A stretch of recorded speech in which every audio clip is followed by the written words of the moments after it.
the first Philly goal, the Kotsuri tap in. Yep.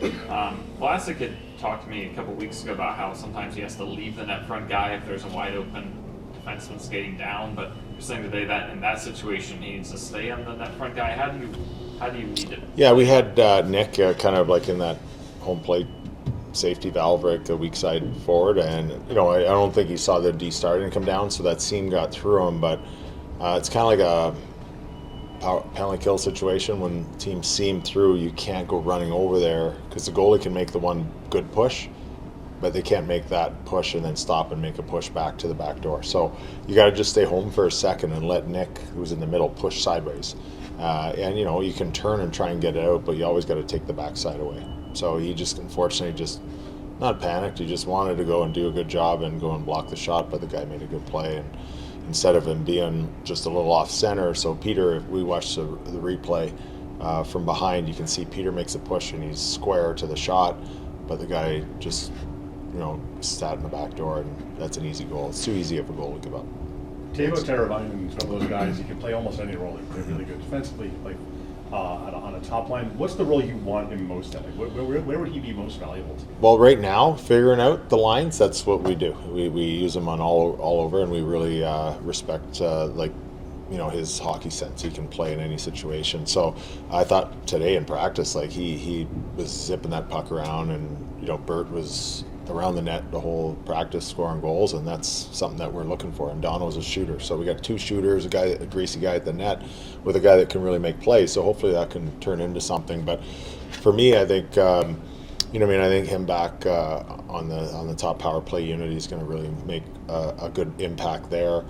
He kills penalties. He's smart with his stick. So I want to use him everywhere.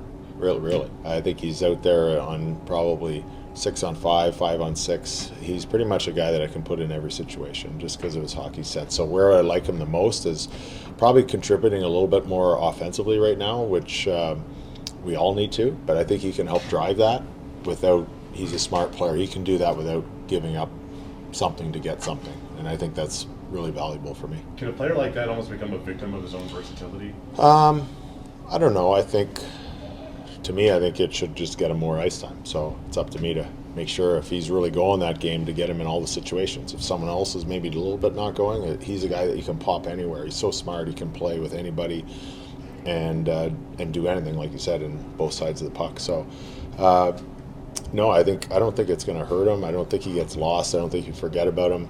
You almost have to be careful that you don't try and use him too much and not wear him down, but I think he's just going to have to be ready to go at all situations. It seems like you've been trying more line combinations this season than you've had in the past.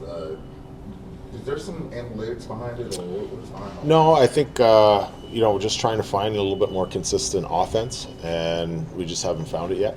Consistently, we've had a few games where it's been great, goal-wise, and scoring chance-wise. I just think while we're doing it, I think everybody's a pretty responsible player defensively. We haven't given up a lot of goals by doing it, so I think it's no hurt to keep trying until we find something that maybe just clicks for a while, or it stays. It's not just a little while; it's something that can be longevity. And today, even with I talked to Connor a little bit before practice, just about getting his pace going a little bit, and don't worry about all the other stuff. It'll all happen. And I thought Taylor was skating really well, and Kershey obviously is driven from missing a few games, and he was out there skating and shooting, and they looked really good. So I'm just hoping that they can find each other in that game tomorrow and get off to a good start and feel confident about it, and that could be something. And that's the only reason why I'm doing it. It's just I think I'm confident anybody playing with anybody defensively right now, we're doing a pretty good job. Offensively, we just got to try and find something to help us get on the board a little bit more, because we're getting the goaltending and the defensive part, and the special teams have really risen this year for us. So that's the one area that we got to improve on without giving up on it on the defensive side. And any progress on Seth Jones? Yeah, I think he's just on board. I don't know if we had a timeline in the beginning, but I think, did we say 3 or 4 weeks or something like that in the beginning? I think that's about where he's going to be, and he's working and he's progressed in the gym, but not yet to the ice. So that'll be a little bit while It's only been a week, I think, or 10 days or something. So, yeah, it would be exciting if we can keep the level of play that we have going, and then obviously add Seth back. It'll be a huge improvement. We all silly like the mayor.